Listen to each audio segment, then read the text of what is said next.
அம்பேத்கரின் 68வது நினைவு தினத்தை முன்னிட்டு அமமுக சிபிஎம் சார்பில் அவரது திருவுருவ சிலைக்கு மாலை அணிவித்து மரியாதை செலுத்தினர்.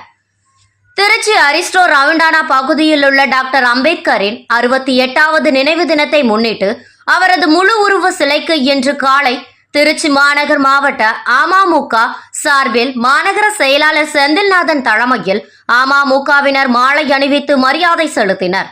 அருகில் மாவட்ட அவைத்தலைவர் சாத்தனூர் ராமலிங்கம், பொதுக்குழு உறுப்பினர் முதலியார் சத்திரம் ராமமூர்த்தி, இணை செயலாளர் லதா, துணை செயலாளர்கள் தனசிங், ஹேமலதா, நிர்வாகிகள் டோல்கேட் கதிரவன், நாகநாதர் சிவகுமார், கல்நாயக் சதீஷ்குமார், ரமணி, மதியழகன், தருண், உறையூர் சுவாமிநாதன் உள்ளிட்ட பலர் கலந்து கொண்டனர். இதேபோல் சட்ட மேதை அம்பேத்கரின் 68வது நினைவு தினத்தை ஒட்டி மார்க்சிஸ்ட் கம்யூனிஸ்ட் கட்சி சார்பில் திருச்சி மத்திய பேருந்து நிலையம் அருகில் உள்ள அரிஸ்டோ ரவுண்டானத்தில் அமைந்துள்ள அம்பேத்கர் சிலைக்கு திருச்சி மாநகர் மாவட்ட செயலாளர் ராஜா தலைமையில் மாலை அணிவித்து மரியாதை செலுத்தப்பட்டது.